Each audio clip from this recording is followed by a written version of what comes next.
Today we're talking about one of the most brutal killers in Ukrainian history, Anatoly Onoprienko. Onoprienko was born in a small village in Zhytomyr Oblast.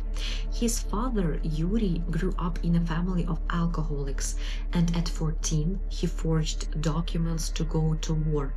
He came back as a completely different person. After the war, Yuri met Irina. They got married and in 1946 had their first son, Valentine. 14 years later, when the marriage was already falling apart, Irina got pregnant again with Anatoly.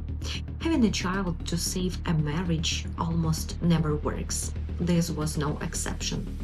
By that point, Yuri had another woman on the side, didn't want a second kid, and already hated this baby before it was even born. He became very aggressive, beating Irina, humiliating her. Their older son, Valentine, started copying him, calling his own mother names I won't repeat here. When Anatoly was just a few months old, Yuri packed his things, cursed everyone in the house, and left. Irina was alone with an infant working, running the house, no support. And when little Toля was 3 years old, she died. His older brother, Valentine, moved his girlfriend in, and the baby was handed off to their grandmother. Everyone promised to help. By the next day, everyone had forgotten. Their father would sometimes, out of guilt, take the boy for a few days. But honestly, it would have been better if he never came at all. Toля remembered one time when Yuri, angry over some small thing, beat him half to death, and then held his head in a basin of water, let him breathe, then pushed him back under again and again. That is the kind of father he had. When Toля was 8, his grandmother sat down with every single relative and told them plainly, "I can't do this anymore. Someone take him, or he goes to an orphanage." His father, already on his third family, said he didn't want to hear about it. Valentine said, "They will feed him for free there. I've got 3 kids of my own." So, orphanage it was. Toля told everyone there that he had a dad, a grandmother, lots of relatives, which was technically true. The other kids who had nobody absolutely hated him for it. There is a specific kind of hatred you feel not for someone who has more than you, but for someone who has something you will never have. That is the kind of hatred Toля got. He ran away several times. Once he showed up at his father's door and literally begged him to stay. His dad physically put him in the car and drove him back. Eventually, a math teacher named Nina Alexeyevna noticed that Toля was being bullied. The next day, she called him over after class and handed him a small stuffed rabbit. "It's from your dad," she told him. He held that rabbit and didn't let go for 3 years. Nina was genuinely the only person who cared about him, asking how he was doing, if his clothes were worn out. And then the headmistress found out. "You shouldn't form special attachments to certain children. He has family for that." The next day, Toля came to talk to Nina as usual. She said she was busy. A few days later, even busier. She was terrified of losing her job. A paycheck in a small town isn't easy to replace. She chose her job over a child. Then his grandmother died, and Toля was completely alone. That's when something changed in him. The sadness turned into anger. The anger turned into something colder. He joined a karate section, started fighting, and then noticed something. He liked it when he was the one doing the hitting, not the other way around. He hit a kid with a rock once, burned someone's backpack while his friends cheered, Fire specifically fascinated him. He'd escape to the forest alone just to build a fire and watch the flames for hours. By 8th grade, he was failing almost everything. After the orphanage, he went straight to his father again, this time with a proposal. Let's do business together. They started trading fruits and vegetables. It actually worked. But the money kept disappearing from his pockets. Toля didn't complain. We're family now. What he didn't notice was that his father's new wife had been undermining him from day one. One day Yuri lost it completely, beat Anatoly, then did the basin of water thing again, just like when he was a kid. Toля passed out. His father felt a little bad. His wife felt nothing. She'd already thrown Tolya's stuff out onto the street. He enrolled in a forestry college mostly to get a dorm room. Got kicked out in his 3rd year for bad grades. Did his military service, tried naval school in Odessa, and somehow it clicked. He became a sailor on a cruise ship. That's where he met Irina. They fell in love the way people do on ships. Fast, romantic, intense. They got married. She got pregnant. Life looked almost normal. And then the international liner came calling, a round the world voyage. And that trip broke something in him permanently. At every port, Athens, Lisbon, somewhere in the Mediterranean, he'd walk off the ship and just look. Shelves full of goods, working people sitting in bars, laughing, not rich people, just regular people who lived in actual comfort. Then he'd get back on the ship and return to Soviet reality. Same concrete blocks, same empty shelves, same gray everything. He started stealing small things from guests, smuggling goods for resale. By 23, he'd bought himself a car, which in the USSR was genuinely a big deal. In 1986, they caught him stealing on the ship. He was asked to leave quietly, no formal charges. But that was it. His window to the world closed. He came home to a wife who'd gained weight, wore shapeless dresses, and reminded him, unfairly, but he felt it, of everything he hated about Soviet life. One day he just packed a bag and left. No explanation. He stayed with an old friend from the orphanage. They spent his savings. He met a new girl. He was planning to propose. Then he walked into his friend's apartment and found them together in bed. He snapped. The friend, bigger and stronger, pinned him down, beat him, took his wallet, and threw him into the hallway with a warning: "Call again, and I'm calling the police." By 1989, Onoprienko had landed in a small industrial town working as a fire inspector, spending his evenings in a local bar. That's where he met Sergei, an Afghan war veteran, calm, decent, a little lost. Sergei liked Anatoly. The guy had energy, stories, ideas. They started trading produce together. It wasn't enough, but it was something. Then Anatoly made a proposal. Let's rob someone on the road. Sergei shouldn't have said yes, but he did. June 1989. A couple had pulled over on the highway to rest in their car. Onoprienko and Sergei passed them on the way back from the market. Anatoly told Sergei to drive ahead, then walked up to the car and shot the driver through the window. The woman woke up screaming. He pulled her out and shot her too.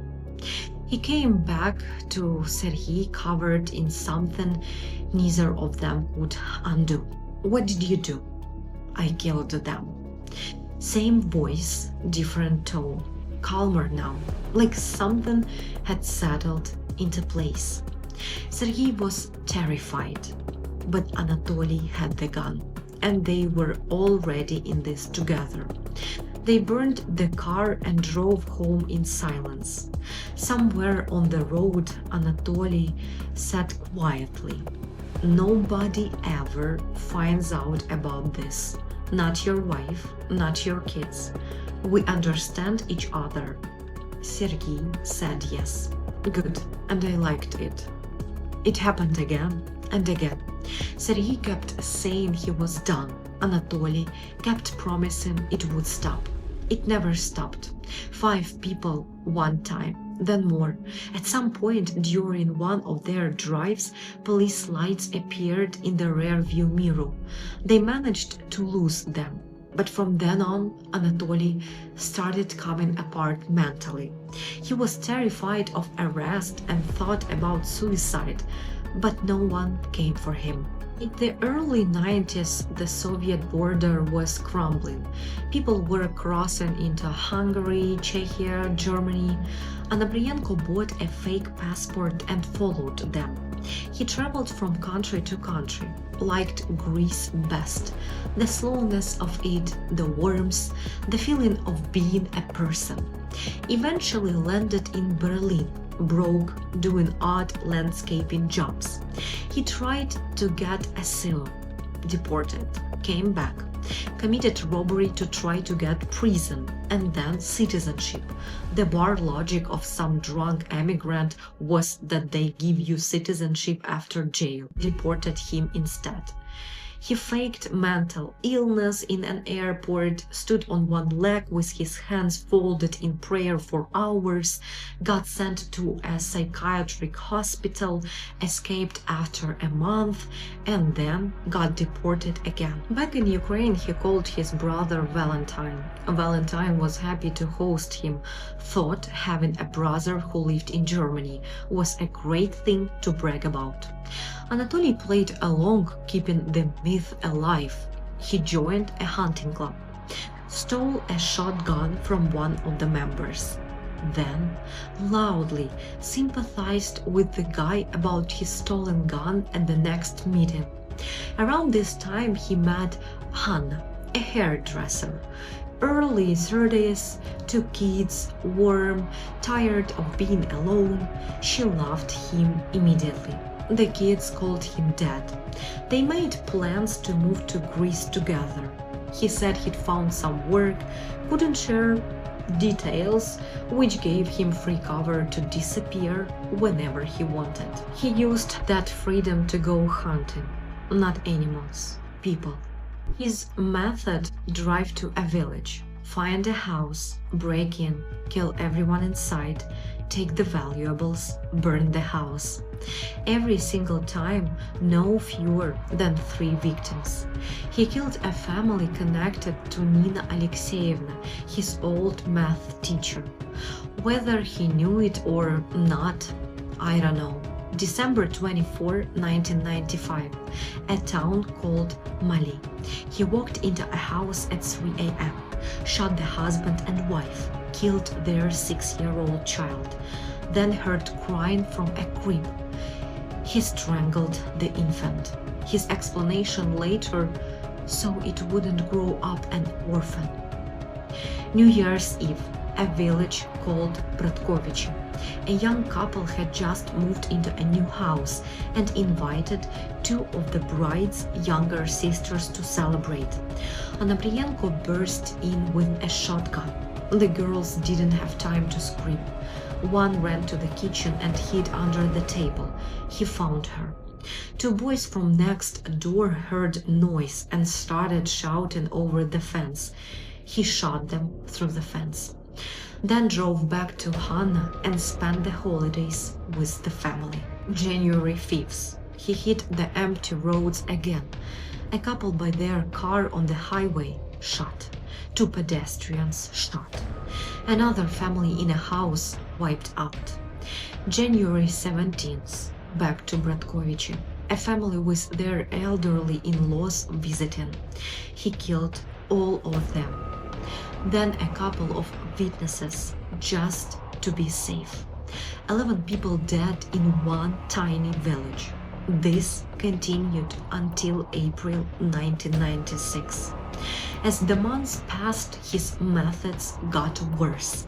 At first, he'd shoot everyone. Then he started shooting only the father first with a gun. Then, women and children he killed differently, slower. Ukraine had almost no experience tracking killers like this. A special task force was assembled, working around the clock. They kept finding suspects who turned out to have alibis.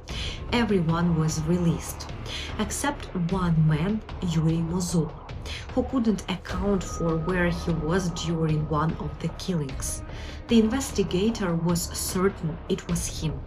They interrogated him so aggressively that he died under questioning. After Onoprienko was eventually caught, every officer involved in that interrogation went to prison. Meanwhile, 6 other innocent men were convicted for murders Onoprienko had committed. Tens of thousands of police officers were involved in the search over the years. An anonymous tip finally gave police his address. April 14, 1996. Officers arrived at the apartment where he lived with Hanna and her children. They didn't need to storm it. Anatoly was waiting for his family to come home from church. He heard the knock and calmly went to open the door. The moment he realized who they were, he lunged for his bag where a shotgun was hidden. They got to him first. During the search, officers found 122 items belonging to his victims. Cassette players, a gas pistol, a small boy's jacket from his last victim. He'd been given some of these things to Hannah's family as market finds. To other relatives he gave money, small decorative plants where the spikes were dollar bills he'd striped from his victims' wallets. He'd initially been charged with 40 murders. He confessed to 12 more. In court he tried everything. Alien voices commanding him to kill, mystical numerology, and offering to destroy the plague of the 20th century. He said he wanted his murder sites to form the shape of a cross on a map of Ukraine. He said he was fighting communism, then neo-nationalism. He said he was the biggest victim of all. Others call me a killer and a maniac, but I'm actually the greatest sufferer. I saw all of this. I felt it most. Those innocent children, they looked at me, and he was trying to get sympathy from the court. It didn't work. The trial lasted over 2 years. April 1st, 1999. The judge tried to read the sentence 3 times. The courtroom was too loud with curses and threats from families of the victims. Death penalty. Onoprienko flipped them off and drew a cross on his forehead with his finger. He waited 2 years for his execution. Then in 2000, Ukraine placed a moratorium on the death penalty. Families of victims collected signatures, tried to convince President Kuchma to make an exception. Kuchma personally tried to negotiate with Europe, and they refused. Onoprienko spent 13 years in Zhytomyr colony number 8. No visits, no packages. His family cut him off completely. In prison he was calm, read constantly, didn't fight with anyone, not guards, not inmates. Women occasionally wrote to him. One sent money and a letter. She mentioned she was a Satanist. He spent the money and threw the letter away. He asked to be moved to a single cell. Everyone agreed. The only person he talked to with any energy was a prison priest. He also made clear, if ever released, he planned to kill hundreds more. 2013. At 54, he died of a heart attack. Shortly before, not for argument this time, he called for the priest. He wanted to confess. He shocked the world. He left behind nothing but blood and terror. Take care of yourselves and of the people close to you.